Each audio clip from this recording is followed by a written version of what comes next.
di sini sudah mengetahui mengenai apa itu pengertian pendidikan inklusif. Jadi, pengertian pendidikan inklusif yaitu merupakan sebuah penyelenggaraan pendidikan yang memberikan kesempatan bagi setiap peserta didik, termasuk juga anak berkebutuhan khusus atau yang dapat kita sebut juga dengan sebutan ABK, untuk mendapatkan pendidikan yang layak dan sama rata satu sama lain, tanpa adanya suatu perilaku mengistimewakan salah seorang anak. Nah, itu tadi sedikit ya pengertian mengenai pendidikan inklusif. Nah, sekarang kita masuk ke dalam sejarah pendidikan inklusif yang ada di Indonesia.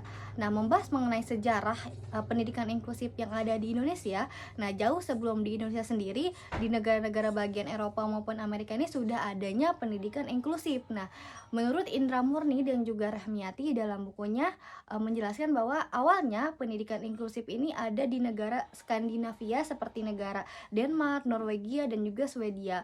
Lalu di negara Eropa dan juga Amerika, pendidikan inklusif ini muncul sejak tahun 1700 sampai 1800-an nih, dengan adanya pionir yang mengupayakan adanya pemisahan pendidikan inklusif sendiri gitu. Nah, lalu masuk ke dalam sejarah pendidikan inklusif di Indonesia. Nah, pada dekade 1980 sampai dekade 1990 sendiri, pendidikan inklusif ini sudah dikelompokkan nih sesuai dengan spesialis kebutuhan dari anak yang berkebutuhan khusus gitu. Di sini pemerintah sudah membuka sekolah luar biasa negeri yang ada di setiap kabupaten maupun kota. Nah, lalu masuk pada tahun 1990 sampai tahun 2000-an muncul paradigma mengenai semua anak ini berhak untuk mendapatkan pendidikan dengan konsep inklusif. Jadi di sini sekolah reguler berhak untuk menerima anak yang berkebutuhan khusus.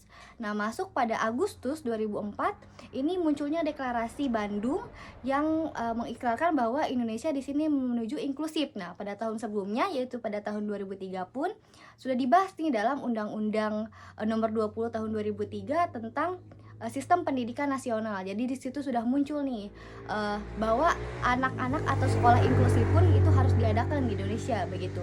Nah, lalu mengenai program-program pendidikannya itu sudah ada. Nah, ditandai dengan adanya program magister pendidikan inklusif dan juga anak berkebutuhan khusus yang ada di Universitas Pendidikan Indonesia di Bandung, di mana universitas ini itu sudah bekerja sama dengan Universitas Oslo dan juga Universitas Tsukuba Jepang sejak tahun 2003 begitu. Selanjutnya ada Selain itu, pendidikan inklusif ini tidak serta-merta diselenggarakan tanpa adanya suatu tujuan maupun landasan yang melandasi penyelenggaraan pendidikan inklusif.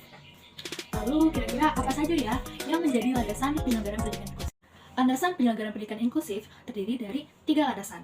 Landasan pertama penyelenggaraan pendidikan inklusif yaitu berasal dari nilai-nilai yang terkandung dalam Pancasila.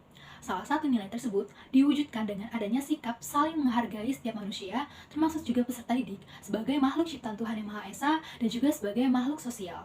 Serta tidak lupa juga dengan adanya sikap untuk saling menghargai setiap manusia tanpa membedakan dari mana dia berasal, yaitu ras, golongan, agama, keterbatasan, ekonomi, dan lain sebagainya. Landasan kedua penyelenggaraan pendidikan inklusif yaitu adalah landasan yuridis. Landasan yuridis ini terbagi menjadi 2 jenis, yaitu baik secara nasional maupun secara internasional. Landasan yuridis penyelenggaraan pendidikan inklusif secara nasional yaitu salah satunya tertuang dalam Undang-Undang Dasar tahun 1945, tepatnya pada pasal 31, yang menjelaskan bahwa setiap warga negara berhak untuk mendapatkan pendidikan dan setiap warga negara wajib untuk mengikuti pendidikan dasar, serta pemerintah wajib untuk membiayainya. Sedangkan landasan yuridis penyelenggaraan pendidikan inklusif secara internasional salah satunya adalah tertuang dalam Deklarasi Universitas Hak Asasi Manusia yang berlangsung pada tahun 1948, yang dalam deklarasi ini menegaskan bahwa setiap orang mempunyai hak atas pendidikan. Hal ini sejalan atau selaras dengan apa yang tertuang dalam Undang-Undang Dasar 1945 pada pasal 31 seperti landasan yuridis secara nasional. Landasan ketiga yaitu adalah landasan pedagogis. Landasan pedagogis penyelenggaraan pendidikan inklusif yaitu tertuang dalam Undang-Undang Nomor 20 Tahun 2003 pada pasal 3 yang membahas mengenai tujuan pendidikan nasional. Dalam hal ini, tujuan pendidikan nasional yaitu adalah berkembangnya potensi yang dimiliki oleh peserta didik agar peserta didik tersebut dapat menjadi manusia yang beriman dan bertakwa kepada Tuhan Yang Maha Esa, berakhlak mulia, cakap, kreatif, dan juga dapat menjadi manusia yang memiliki sikap dan rasa tanggung jawab yang tinggi. Lalu, kira-kira apa saja ya model dari contoh sekolah inklusi yang ada di Indonesia? Jadi, contoh model sekolah pendidikan inklusif di Indonesia, yang pertama ialah kelas reguler atau inklusi penuh, yaitu berisikan anak berkebutuhan khusus yang belajar bersama sepanjang hari dengan anak tidak berkebutuhan khusus di dalam kelas reguler dengan menggunakan kurikulum yang sama.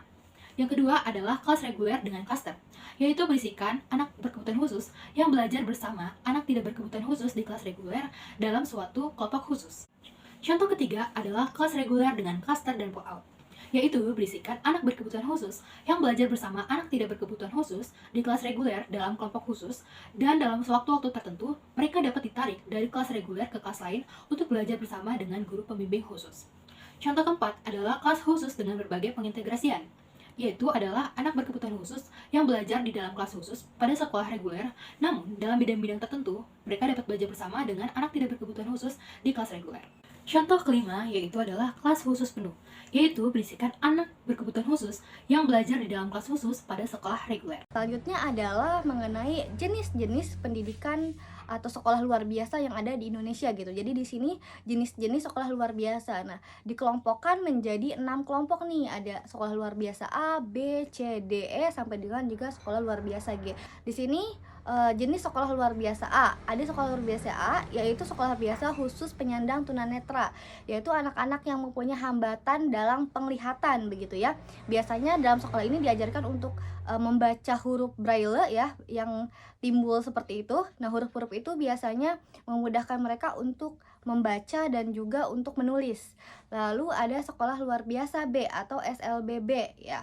Sekolah biasa ini khusus untuk penyandang tunarungu, yaitu anak-anak yang mempunyai hambatan pendengaran, dimana biasanya di sekolah ini diajarkan untuk membaca gerakan tangan, gerakan bibir gitu ya, seperti bahasa isyarat, dan juga dibantu oleh alat dengar yang disebut dengan konser implant yang biasanya dipakai di telinga. Nah, itu biasanya khusus untuk anak-anak yang mempunyai hambatan tunarungu. Lalu yang ketiga adalah sekolah luar biasa C. Nah, di sekolah luar biasa C ini khusus anak-anak yang mempunyai hambatan tunagrahita atau anak-anak yang mempunyai intelijensi di bawah rata-rata. Nah, di mana di sekolah ini biasanya anak-anak diajarkan untuk membina diri dan juga untuk bersosialisasi ini dengan teman-teman yang lainnya. Nah, langsung masuk ke sekolah luar biasa D atau SLBD.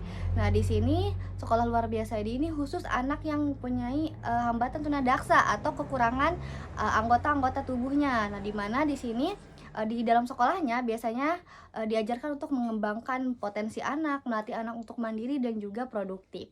Lalu ada sekolah luar biasa E, itu untuk penyandang tunalaras, di mana di sekolah ini biasanya anak-anak ini mempunyai hambatan atau kelainan tingkah laku atau kurang bisa menyesuaikan diri nih dengan lingkungan, baik lingkungan keluarga, lingkungan sekolah, dan juga lingkungan masyarakat gitu ya. Dimana di sekolahnya bisa diajarkan untuk mengatur emosi dan juga bisa diajarkan untuk fungsi sosial, jadi bisa lebih bersosialisasi dengan temannya nantinya. Terakhir adalah sekolah luar biasa G atau SLBG, di mana biasanya di sekolah luar biasa G ini untuk anak-anak yang menyandang tunaganda atau dia mempunyai kelainan atau mempunyai beberapa kelainan begitu ya. Di sini biasanya anak-anak ini mempunyai hambatan perkembangan motorik yang cukup terlambat begitu, di mana anak-anak biasanya dalam belajarnya ini membutuhkan dibantu oleh media pembelajaran seperti itu. Jadi teman-teman, berdasarkan pembahasan sebelumnya, dapat kita pahami bersama bahwa sesungguhnya setiap anak berhak untuk mendapatkan pendidikan yang sama rata, baik itu anak berkebutuhan khusus maupun anak tidak berkebutuhan khusus. Dan dapat kita petik juga nilainya, bahwa sebagai makhluk ciptaan Tuhan, kita harus saling menghargai dan merangkul setiap manusia maupun teman kita, baik itu berkebutuhan khusus maupun anak yang tidak berkebutuhan khusus. Jadi kita harus saling bersatu. Sekian, terima kasih.